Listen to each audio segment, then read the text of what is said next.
기도하겠습니다. 살아계신 하나님 아버지, 우리를 자녀 삼으사 이 시간에도 말씀하시니 감사합니다. 위로받기 원하고 힘을 얻기 원합니다.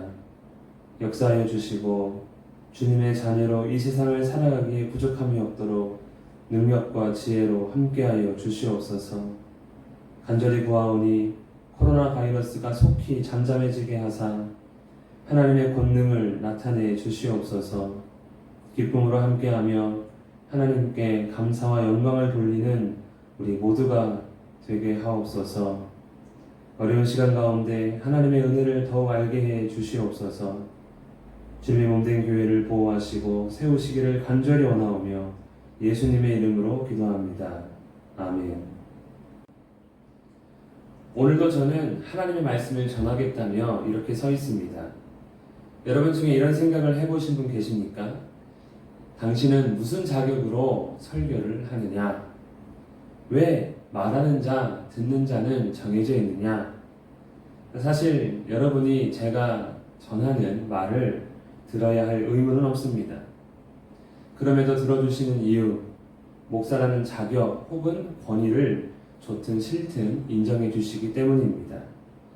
마태복음 21장 23절, 예수께서 성전에 들어가 가르치실새 대제사장들과 백성의 장로들이 나와 이르되 내가 무슨 권위로 이런 일을 하느냐? 또 누가 이 권위를 주었느냐?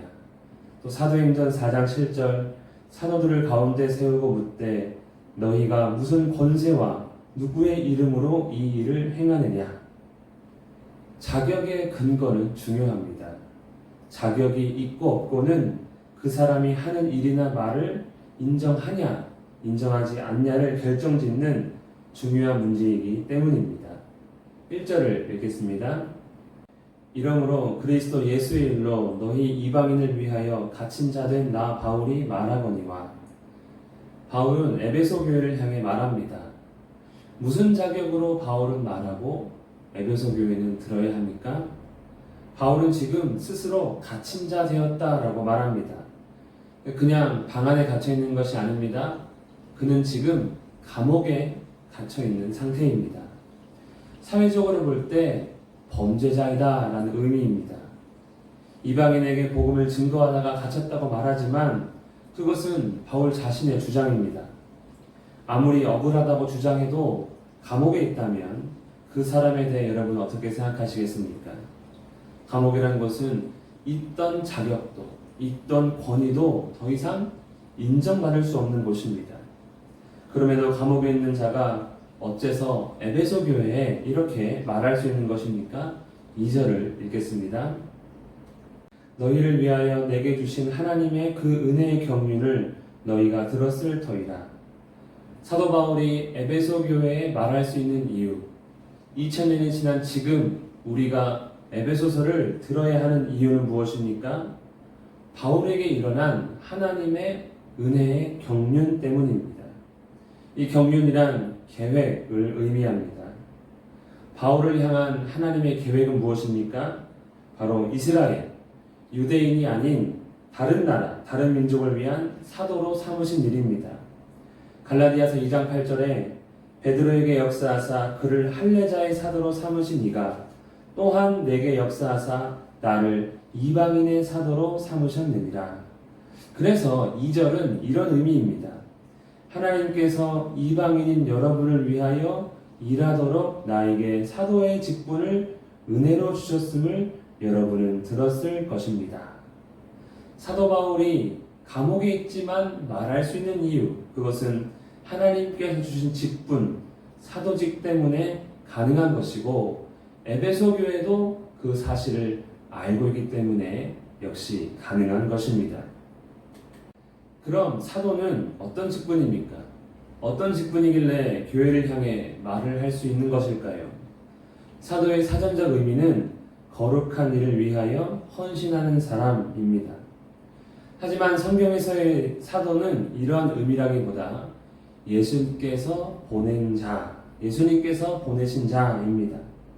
요한복음 20장 21절에 예수께서 또 이르시되 아버지께서 나를 보내신 것 같이 나도 너희를 보내노라.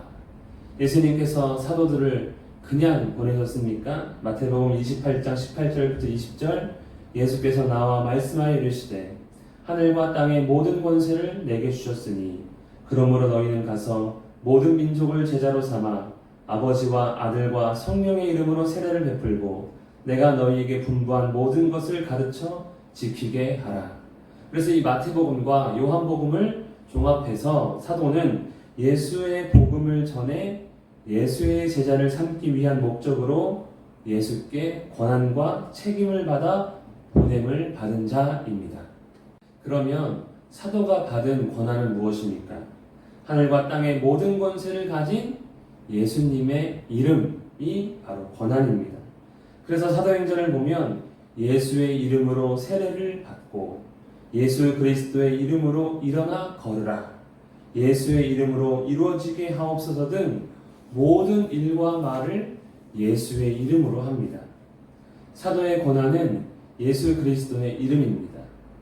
우리가 드라마 사극을 보면 왕의 신하가 왕의 명령을 전할 때 어떻게 합니까?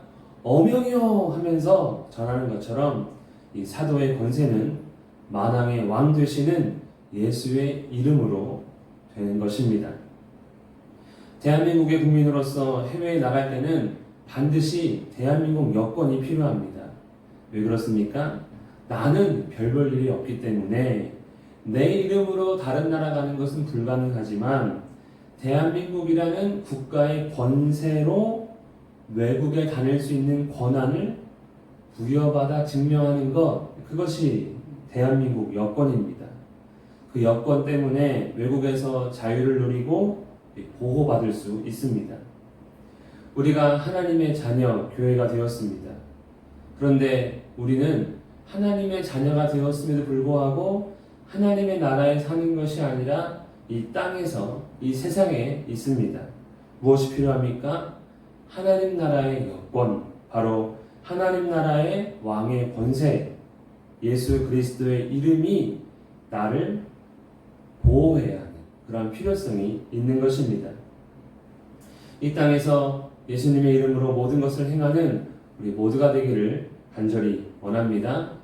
그럼 사도는 왕의 권한, 예수의 이름으로 무슨 일을 해야 합니까? 제자를 삼아야 합니다. 누구의 제자입니까? 사도 자신의 제자가 아니라 예수님의 제자를 삼아야 합니다. 사도는 예수님의 이름으로 예수님께서 분부한 모든 것을 가르쳐 지키게 해서 제자로 삼아야 합니다. 이 제자가 바로 성도요, 교회입니다.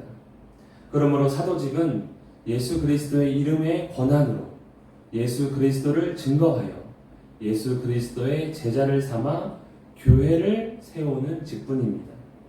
바울은 하나님의 은혜의 경륜에 따라 사도가 되었습니다. 그래서 바울은 교회를 향해 말할 수 있고 하나님의 계획을 알기에 교회는 듣게 됩니다. 여기서 우리가 알아야 할 것이 하나 있는데, 받은 은혜에는 권한이 있고 그만큼의 책임이 있다는 것입니다. 우리는 은혜를 받으면 마냥 좋은 것이고 누리기만 하면 된다고 생각합니다. 그래서 주소서 기도합니다. 하지만 은혜에도 책임이 따른다는 사실입니다. 고린도전서 9장 16절에 내가 복음을 전할지라도 자랑할 것이 없음은 내가 부득불할 일임이라. 만일 복음을 전하지 아니하면 내게 화가 있을 것이로다. 바울은 은혜로 사도가 되었습니다. 그리고 사도의 직분을 다하지 못하면 화가 있을 것이로다 라고 말합니다. 우리는 하나님께 어떤 은혜를 받았습니까? 저는 목사의 은혜를 받았습니다. 교회 안에는 이러한 직분의 은혜가 있습니다. 무엇보다 하나님의 자녀가 되고 교회된 은혜를 우리는 받았습니다. 그럼 은혜에 대한 책임을 다하고 있습니까? 세상에서는 직책에 따르는 권한과 책임이 분명합니다. 그래서 그 위치만큼의 좋은 것, 또 많은 물질을 누리고 더불어 책임도 그만큼 크게 지게 됩니다. 교회도 마찬가지입니다. 주신 은혜에 따르는 권한과 책임이 있음을 알아야 합니다.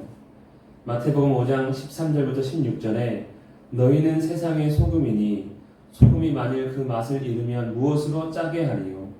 후에는 아무데 없어 다만 밖에 버려져 사람에게 밟힐 뿐이니라. 너희는 세상의 빛이라. 너희 빛이 사람 앞에 비치게 하여 그들로 너희 착한 행실을 보고 하늘에 계신 너희 아버지께 영광을 돌리게 하라. 하나님의 자녀가 되어서 좋은 것을 누림과 동시에 하나님의 자녀로서 세상의 빛과 소금이 되는 그런 책임을 말씀합니다. 바울은 사도직의 책임을 다하기 위해 목숨을 걸어 이방인들에게 예수 그리스도의 복음을 증거했습니다. 그렇다면 사도인 이 바울이 교회를 향한 증거는 무엇입니까? 우리 3절과 4절 말씀을 읽겠습니다. 곧 계시로 내게 비밀을 알게 하신 것은 내가 먼저 간단히 기록한 것 같으니 그것을 읽으면 내가 그리스도의 비밀을 깨달은 것을 너희가 알 수 있으리라. 바울은 계시로 알게 하신 비밀을 말했습니다. 그 비밀은 그리스도의 비밀입니다. 예수님의 비밀을 바울은 깨달았습니다. 그 비밀이란 무엇입니까? 먼저 간단히 기록함과 같으니, 바로 우리가 앞에서 계속해서 나누었던 에베소서 1장 2장의 말씀들이 바로 그가 깨달은 비밀입니다. 에베소서 1장 3절 찬송하리로다. 그리스도의 비밀을 깨닫고 보니까 찬송하지 않을 수 없다입니다. 그리스도를 통해 하늘에 속한 모든 신령한 복을 우리에게 주셨음을 그는 깨달았습니다. 그는 하나님께서 창세전에 자기 백성을 택하셔서 거룩하고 흠이 없게 하시고 그리스도로 인해 하나님의 자녀가 되게 하셨음을 알았습니다. 또한 하늘과 땅에 있는 모든 것을 그리스도를 통해 다시 회복시키는 일, 만물을 통일할 것을 알았고, 이를 위해 성도, 교회를 하나님의 기업으로 삼으셨고 약속의 성령으로 보증하셨음을 알았습니다. 바울은 이렇게 그리스도의 비밀을 깨달았습니다. 이뿐만이 아닙니다. 성도란 존재가 얼마나 가치 있는지도 그는 알았습니다. 하나님은 놀랍고 위대한 능력으로 허물과 죄로 죽었던 본질상 진노의 자녀를 그리스도와 함께 살리셨고 함께 일으키셨고 함께 하늘에 앉히셨음을 알았습니다. 교회는 하나님께서 하나님의 아들의 피로 낳은 자녀들이요 가족이며 또한 교회를 통해 하나님의 은혜의 지극히 풍성함을 모든 세대에 나타내려 하심을 알았습니다. 이러한 바울의 깨달음은 단순한 깨달음이 아니라 그 자체로 감격이고 감동입니다. 그리스도의 피, 하나님의 자녀, 교회의 놀라운 가치, 존재 이유, 성도의 신분, 이와 같은 것을 우리의 생각으로 어떻게 깨달을 수 있겠습니까? 솔직히 잘 모르기 때문에 우리는 교회란 이 위대하고 놀라운 것을 잘 누리지 못하고 있지 않습니까? 하지만 바울과 같이 은혜를 받은 하나님의 사람들이 그에 대한 책임을 다해 예수 그리스도와 그리스도의 비밀을 온전히 증거함으로 2000년이 지난 지금 우리가 듣고 있습니다. 바울은 자신이 하고 싶은 말을 했습니까? 네, 그랬다면 직분 남용입니다. 사도의 직분은 어떤 말을 해야 합니까? 예수님이나 예수님의 가르침만을 증거해야 합니다. 그것이 바로 사도가 받은 책임입니다. 자기 생각, 자기 주장을 펼쳐서는 안 됩니다. 직분은 자기가 하고 싶은 말을 하라고 주신 것이 아닙니다. 왜 초대교회가 이상적인 교회가 되었을까요? 그들은 자신이 기적을 행한다고 해서 자신의 능력이라고 자랑하지 않았습니다. 그 능력으로 세상적인 출세나 성공을 꿈꾸지 않았습니다. 오직 예수의 이름으로 예수를 전하며 사도된 자신들은 예수님의 종일 뿐이라고 말했습니다. 사도들은 예수님만 증거했고 그의 가르침만을 따랐습니다. 집사는 집사로서, 장로는 장로로서 자신들의 직분에 충성하며 그 이상도 그 이하도 하지 않았습니다. 하나님의 나라의 백성으로서 성도답게 살았습니다. 그랬더니 초대교회는 하나님의 성령이 충만한 교회예요. 모든 세대의 교회들이 꿈꾸는 그러한 교회가 되었습니다. 이 시대의 교회는 베푸신 은혜에 대한 책임을 잘 감당하고 있습니까? 우리는 지금 소금과 빛이 되어야 하는 그러한 책임을 잘 지키고 있습니까? 7절부터 9절 말씀을 읽겠습니다. 이 복음을 위하여 그의 능력이 역사하시는 대로 내게 주신 하나님의 은혜의 선물을 따라 내가 일꾼이 되었노라. 모든 성도 중에 지극히 작은 자보다 더 작은 나에게 이 은혜를 주신 것은 측량할 수 없는 그리스도의 풍성함을 이방인에게 전하게 하시고 영원부터 만물을 창조하신 하나님 속에 감추어졌던 비밀의 경륜이 어떠한 것을 드러내게 하려 하심이라. 바울은 하나님의 은혜의 선물로 일꾼, 곧 사도가 되었습니다. 그리고 사도의 책임을 다해 그리스도의 풍성함을 이방인에게 전했습니다. 하나님 속에 감춰졌던 비밀을 드러냈습니다. 에베소 교회에 편지하였고 우리도 바울을 통해 그리스도의 비밀을 듣고 있습니다. 이렇게 바울은 하나님의 경륜, 하나님의 계획에 순종하여 사도의 직분에 충성하였습니다. 우리 역시 하나님의 은혜의 경륜으로 자녀가 되었습니다. 성도가 되었고 교회로 세움을 입었습니다. 그런 권한과 책임이 주어진 것입니다. 교회를 다니라고 성도가 된 것이 아닙니다. 남들보다 잘났다고 직분을 주시는 것이 아닙니다. 직분은 또한 교회를 오래 다닌 공로가 아닙니다. 에스겔 3장 17절 18절에 인자야 내가 너를 이스라엘 족속의 파수꾼으로 세웠으니 너는 내 입의 말을 듣고 나를 대신하여 그들을 깨우치라. 가령 내가 악인에게 말하기를 너는 꼭 죽으리라 할 때에 내가 깨우치지 아니하거나 말로 악인에게 일러서 그의 악한 길을 떠나 생명을 구원하지 아니하면 그 악인은 그의 죄악 중에서 죽으려니와 내가 그의 핏값을 내 손에서 찾을 것이고 내가 악인을 깨우치되 그가 그의 악한 마음과 악한 행위에서 돌이키지 아니하면 그는 그의 죄악으로 죽으려니와 너는 내 생명을 보존하리라. 에스겔을 선지자로 세울 때 하나님께서 말씀하신 선지자의 권한과 책임에 대한 말씀입니다. 어찌 보면 참으로 두렵지 않을 수가 없습니다. 여러분, 우리가 성도가 되고 교회된 것에 대한 책임이 크고 두려워서 억지로 강제로 해야 하는 것은 아닙니다.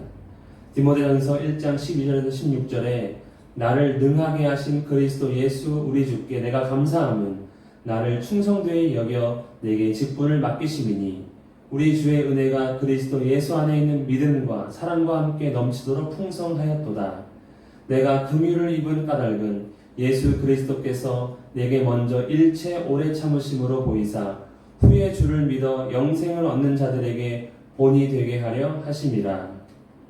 우리는 그리스도의 비밀 곧 하나님의 구원, 나를 자녀 삼아주신 그 은혜와 사랑에 대한 감격과 감사함이 넘치기 때문에 성도로서 교회로서의 책임에 기쁨으로 순종하는 것입니다.